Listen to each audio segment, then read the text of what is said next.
También nos acompaña Marisol Castañeda Menacho, licenciada en Comunicación Social de la Universidad San Marcos y especializada en Comunicación para el Desarrollo. Tiene un posgrado en Comunicación Corporativa, Identidad de Imagen de la Universidad de Lima y otro en Gerencia Social en la Universidad Pontificia Universidad Católica. Es docente, consultora a nivel nacional e internacional para identidades públicas y privadas, especializada en la investigación de públicos, diseño de estrategias de comunicación, así como programas de capacitación en comunicación. Ella ha sido presidenta del Consejo Consultivo de Radio y Televisión del Perú y actualmente es directora de la Asociación de Comunicadores Calandria. Dirige el área de investigación y comunicación y está en su segundo periodo. Marisol Castañeda, por favor, las mismas preguntas para el observatorio de Calandria, que sería, ¿qué es un observatorio? ¿Cuáles son sus funciones? ¿Cuáles existen y podrían ser canónicos y por qué? ¿Está bien? 10 minutos a partir de ahora. Muchísimas gracias. Sí, no sé si se ve lo que estoy compartiendo. Sí, lo tenemos en pantalla todos. Está perfecto. ¿Sí? Ah, perfecto. Sí se ve, ¿no? Perfecto, Marisol, gracias. Ya, perfecto. Bueno, lo que quiero hacer es como ir reflexionando, no leerles el PPT, sino ir reflexionando a partir de lo que había preparado y dialogando con lo que ya mis colegas han presentado, que obviamente vamos confluyendo y construyendo una posición, ¿no? Hay autores que ya han reflexionado, digamos, ya han conceptualizado qué son los observatorios. Yo recojo 3 y me parece importante destacarlo en el sentido de, primero, Isabel Moya nos recuerda la necesidad de que los observatorios, las veedurías, sea un acto riguroso, ¿no? De sistematización, de una mirada a los medios, de su enfoque, su tratamiento, de cómo representan la realidad, debería ser un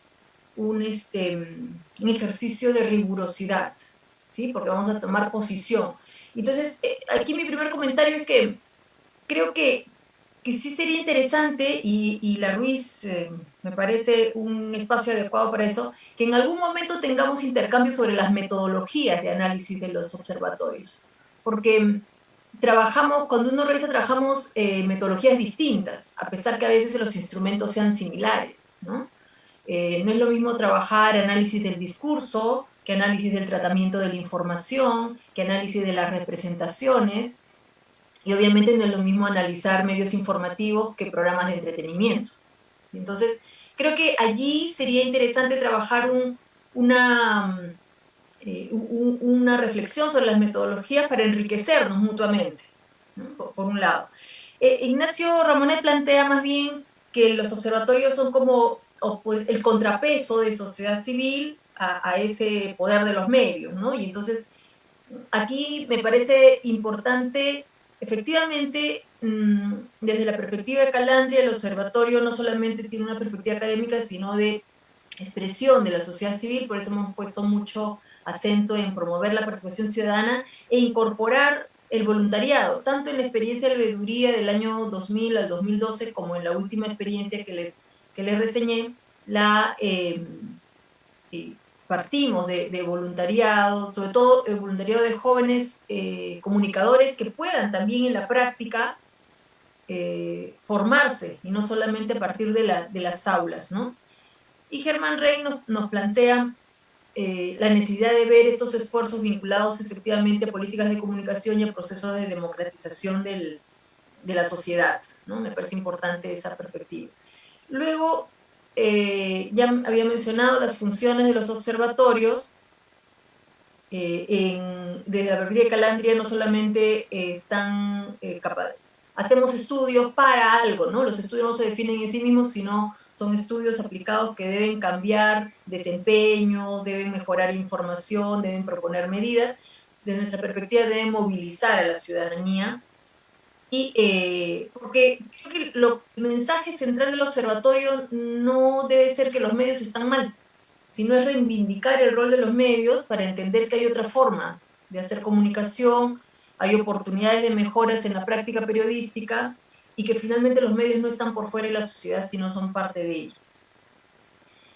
Yo quiero mencionar, no sé si se ve la lámina, en la experiencia de Calandria, la veeduría ciudadana nació a partir del contexto terrible que vimos de la corrupción de los medios, ¿no? Las dos fotografías emblemáticas, y que se expresaba en invisibilidad de denuncia, despolitización de la corrupción, la banalización de la información.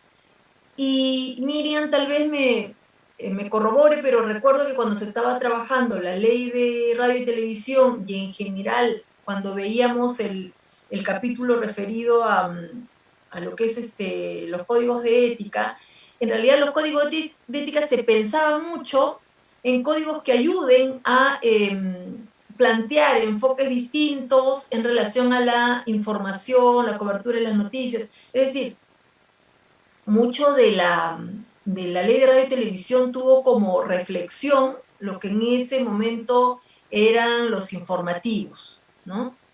Y los programas de entretenimiento, ciertamente, a partir de los programas de Laura Bozzo, que en ese tiempo fueron utilizados como cortinas de humo, ¿no? Lo menciono porque cuando uno revisa las experiencias de observatorios, el peso está en el informativo. De hecho, solemos analizar más informativos a partir de los medios radio, prensa y televisión. Sin embargo, cuando uno escucha las denuncias de los públicos, el peso está más en entretenimiento, suele estar más en entretenimiento, ¿no? O esto es guerra, las denuncias van por ahí, o los mismos, para ir el tema de discriminación, la paisana Jacinta, está más en programas de entretenimiento, porque la discriminación en programas informativos, la principal discriminación es la invisibilización, mientras que en los programas de entretenimiento la discriminación va por el lado más bien de los estereotipos, de las representaciones, de los prejuicios. Es otra forma de plantearse. Y entonces yo siento ahí un desfase entre la legislación, entre lo que analizamos y lo que la gente denuncia, y es curioso porque en todos estos años, me gustaría mucho la opinión de Miriam, pero denuncias y quejas sobre informativos, así, denuncias y quejas formales que estén registradas en la Sociedad de Radio y Televisión, el mismo Concord TV, no hay mucho. Entonces es una reflexión. También quiero mencionar que entender que si la perspectiva es el fortalecimiento de la democracia, reivindicar el rol de los medios, muchas de estas iniciativas de observatorios se enmarcaron junto con otras, ¿no? Es decir, a la vigilancia de los medios a través de la observación y las veedurías, en nuestro caso, también se plantearon otras iniciativas para recuperar la confianza y la credibilidad, la autorregulación ética, la legislación de radio y televisión, se empezaron iniciativas de periodismo cívico, o los propios medios enfatizaron más su rol de fiscalización y denuncia como eje informativo. Recordemos, el gobierno de Toledo fue, de mi perspectiva, uno de los más vigilados, fiscalizados desde los medios, ¿no? No sucede tanto o con tanta fuerza en los siguientes. Entonces, ver que hay otras formas también, y sería interesante hacer alguna reflexión de la evaluación de estas rutas. En relación a las experiencias, yo había reseñado, o acá había encontrado algunas, no conocía la que nos presenta Marilú de UNICEF, que obviamente desde su presentación se observa que es bastante sólida y continua, que me alegro que desde la declaración efectivamente esté funcionando y los resultados que nos presenta. Había yo, más bien, existió hace tiempo el FENTV, que fue más un observatorio a nivel de la publicidad, La veeduría no solamente se quedó a nivel de Perú, sino también se creó un observatorio latinoamericano de medios que funcionó también durante muchos años. Por problemas de presupuesto quedó un poco, digamos, suspendidas sus acciones. Llegó a hacer publicaciones, análisis simultáneos a nivel de los países de Latinoamérica. Era un observatorio formado por más de 10 países. Sabemos del observatorio del Ministerio de Cultura, que acaba de mencionarlo. También Lundú tiene un observatorio afroperuano. Pero quiero destacar el de Landa, creo que Miriam lo mencionó, porque el de Landa, el semáforo ético constituyó en su momento un hito importante en la posibilidad de incidir no solamente en el Estado para mecanismos de regulación, sino en los propios empresarios, ¿no? De hecho, recordemos que un programa de Magali Medina, o digamos, el programa en su primera etapa de Magali Medina, le retiraron la publicidad de los anunciantes, ¿no? A partir de un reporte de ANDA, y eso hizo que durante mucho tiempo bajara el tono del tratamiento del programa de farándula que tiene, ¿no? Luego ya en su segunda etapa han venido con otras deficiencias, pero me refiero que creo que las diversas experiencias de conjunto nos dan también, nos hacen reflexionar, nos hacen pensar en la necesidad de, bien lo decía Miriam, trabajar más alianzas, ampliar nuestras alianzas tal vez, focalizar mejor información, entretenimiento, articular metodologías, cómo podemos capitalizar esta experiencia en ya una propuesta tal vez más integral, sostenida desde las instituciones de sociedad civil, ¿no? Creo que por ahí me queda un poco el reto. En la medida que cuando uno se pregunta qué ha cambiado, obviamente la ley de radio y televisión ya fue un avance porque no existía antes una ley de radio y televisión, ¿no? Teníamos la ley de telecomunicaciones, entonces hoy sí tenemos un referente desde dónde actuar, desde dónde fiscalizar, de dónde decir qué cosa estoy reclamando, ¿no? No existía antes eso. Vamos con la siguiente pregunta, ¿o hay alguna acotación de algún panelista? Si fuera afirmativo, por favor, lo más breve posible. Si no, entonces continuamos. Magali pregunta, ¿existe sanción a los medios de comunicación que vulneran los derechos de los niños y las niñas y adolescentes? ¿O solo es una llamada de atención? ¿Con las redes sociales que exponen a los menores de edad existen sanciones? ¿Es necesario mostrar mensajes o pantallazos de mensajes privados de menores de edad para realizar una denuncia? Las leyes y el marco legal existen, pero ¿por qué no se regulan los medios de comunicación? Por favor, invitamos a los panelistas a responder la pregunta. Parece que es abierta también. A ver si me permites aclarar que en forma general tenemos una ley de radio y televisión hace 15 años.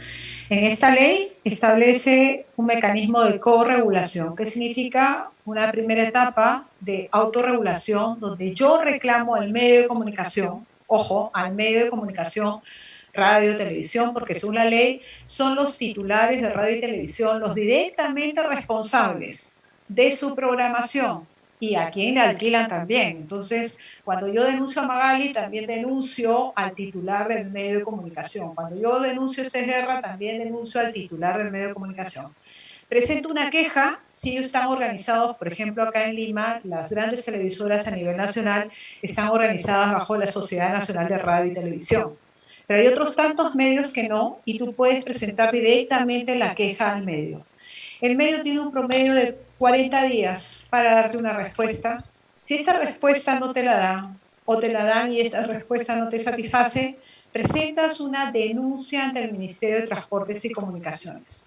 Las multas por incumplimiento del horario familiar y por el incumplimiento del código de ética, es decir, no haber cumplido con respetar la dignidad del ser humano, presentar la vida privada inadecuadamente, atentar contra el honor de la persona, este tipo de comportamientos no adecuados o programación no adecuada en horario familiar, son razón de queja. Entonces el ministerio, ojo, el ministerio puede sancionar con multas que llegan más o menos a los 30 UIT si es una falta muy grave, ¿no? 30 UIT, multiplícalo por 4.000 y pico soles, esa es la multa que establece en programas, tanto para niños como para adolescentes, como para adultos, cuando éste infringe el horario familiar y el código de ética.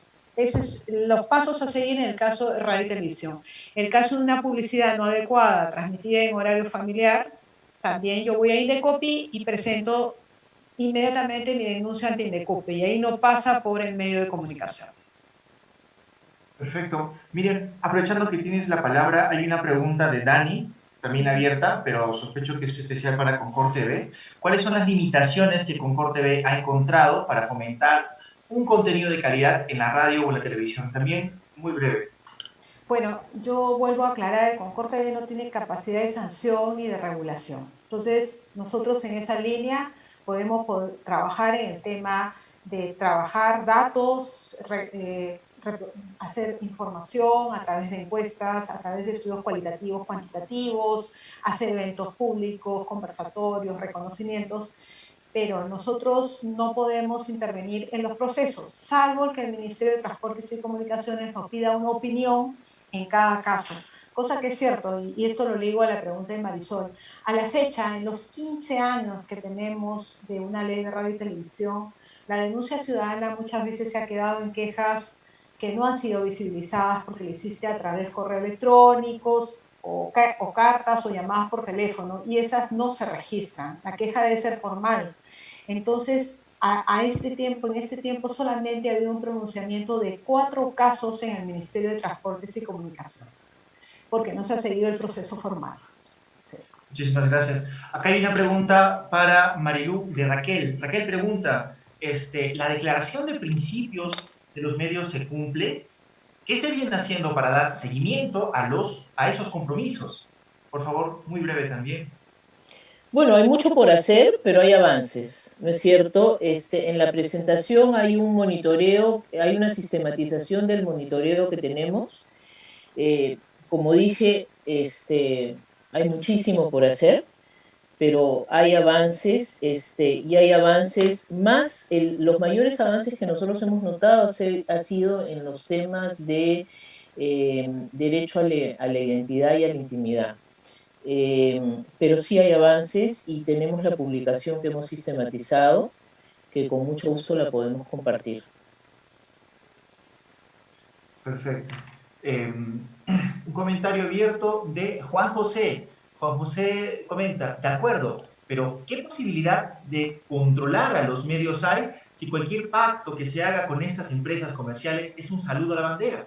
La información objetiva no existe aquí. Y quizás en gran parte del mundo, canales informativos que respeten derechos como la DW Español son muy pocos. Los mecanismos de la MTC y de COPI pueden ¿puede confiarse en los funcionarios del MTC para esto? El Educopi no se limita a multar a estos casos. Quizás para los medios es más rentable pagar multas y seguir recibiendo dinero de auspiciadores, pero no es tiempo de pesimismo. ¿Cómo se recurre a esos canales? Una pregunta abierta. A ver, si me permiten contestar, la ley existe. Tenemos mucha legislación, no necesitamos inventar más reglas. Yo creo que sí deberíamos, yo siempre apuesto y hemos apostado en Concord TV de pensar en una institución independiente, algo así como un OCITEL, un Indecopi, que esté entre el Estado y la sociedad, porque no es posible que el ciudadano cargue con la responsabilidad de la denuncia. Tenemos mucha legislación, de hecho se conoce como el debido proceso. ¿Qué significa? Que debe todo ciudadano tener un procedimiento que funcione y que se aplique justicia. Y eso no está pasando con relación a los medios de comunicación. La autorregulación es un proceso importante de reconocimiento de una sociedad madura y de personas responsables. Pero vemos que en los medios, por ejemplo, un horario familiar que solamente te digo, y te dice no se permite la violencia y vemos violencia todo el tiempo, ¿no? Y entonces, ¿cómo hacemos eso? ¿Podemos denunciar? Sí, podemos denunciar, pero la gente no conoce, no reclama y tampoco tenemos un Estado vigilante que actúe por iniciativa propia frente a estos, ni siquiera por el interés superior del niño. Yo quería mencionar también algo, Luis. Me parece importante lo que menciona Miriam. Soy testigo de los esfuerzos del Concord TV en la difusión de la ley, ¿no? Y en los mecanismos, pero creo que no es suficiente, obviamente, porque nuestra población no solamente es amplia, no solamente es Lima, sino Lima y regiones, y también también es cierto que creo procesos educativos de ese tipo tienen que ser permanentes, ¿no? Nosotros hicimos el año pasado, como les estaba comentando, una campaña que tenía como objetivo educar a la ciudadanía para que se distinga lo que era la cobertura de la información de los medios y el tratamiento que le daban al tema de género. Y a partir de eso, las dificultades que podía haber y ejercer su rol como agente de cambio. Y en ese sentido, como menciona Miriam, utilizar los mecanismos que provee la ley, ¿no? Nosotros llegamos en la campaña de manera directa a 2.400 personas. Sin embargo, de esas 2.400 personas directas con las cuales hemos hablado y han pasado por las ferias, las caravanas, las actividades que hemos organizado, el 50% no conocía la ley de radio y televisión, el 50% no conocía los mecanismos que está mencionando Miriam, ¿no? Y entonces, los esfuerzos que se hacen del Concord TV, todos los conocemos y valoramos, pero son insuficientes y requieren no solamente trabajar entonces difusión, sino como bien decía, trabajarlo desde la universidad, en la formación de comunicadores, con los propios medios de comunicación, porque la ley dice que los medios tienen que difundir sus códigos de ética y tienen que difundir los mecanismos por los cuales los ciudadanos podemos hacer uso de quejarnos si es que eso no se cumple. Y lo hacen, sí, pero a través de las web. Las web no son mecanismos de información, son mecanismos de acceso a información. Y entonces creo que ahí también hay un gran reto, ¿no?, para trabajar.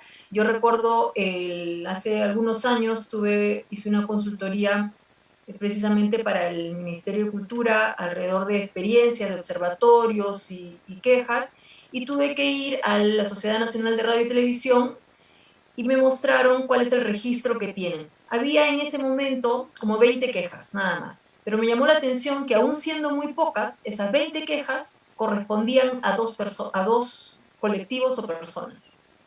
Es decir, efectivamente hay que trabajar, como bien menciona Miriam, no solamente la oferta, sino también la demanda desde la sociedad. Y eso pasa por educación mediática, con consumo crítico de medios, por más alianzas para llegar, ¿no?, tener estrategias diversas. Y creo que en ese sentido, vuelvo a reiterar que este espacio es importante para ver cómo trabajamos esta perspectiva más integral, ¿no? Porque creo que de manera fragmentada, a veces tenemos unos utilizan unos instrumentos, otros utilizan otros, unos trabajamos un tema, otros trabajan otro tema. Entonces, tal vez una perspectiva más amplia podría hacernos tener más peso en colocar el rol de los medios en el proyecto democrático de nuestro país. Y ligo con una pregunta que está acá dirigida especialmente a mí. Me dicen, ¿por qué en la época de Toledo sí se hacía el seguimiento al contenido de los medios y ahora no? No sé si esa afirmación es cierta. Lo que sí es cierto es que en la época de Alejandro Toledo, recordemos, fue el proceso de transición democrática y se puso en discusión muchas políticas públicas. Y eso hizo posible que se pudiera discutir el rol de los medios como parte de las políticas públicas que se estaban redefiniendo y también poder plantear propuestas de cambio. Luego de esto, muchas reformas quedaron inconclusas, no solamente la de medios, sino la de descentralización. Pero creo que estamos en un momento, a propósito de esta pandemia, de esta situación en la que estamos todos, del COVID-19, en pensar, también este momento nos ha planteado nuevos retos, ¿no? Por ejemplo, cuando uno analiza el rol que está teniendo los medios de comunicación en la comunicación gubernamental, la comunicación ciudadana, se da cuenta que no podemos depender, de hecho, de los medios comerciales. Los medios públicos, los medios comunitarios, los medios locales, los medios del Estado, ¿no? Necesitan por un lado, un fortalecimiento y necesitan una regulación. Hoy en día todavía es un vacío la política de radiodifusión estatal para que se conviertan en medios públicos. Ese puede ser, por ejemplo, un buen tema de agenda a puertas del proceso electoral. Creo que por ahí puede ir una respuesta. Maravilloso, muchísimas gracias, Marisol.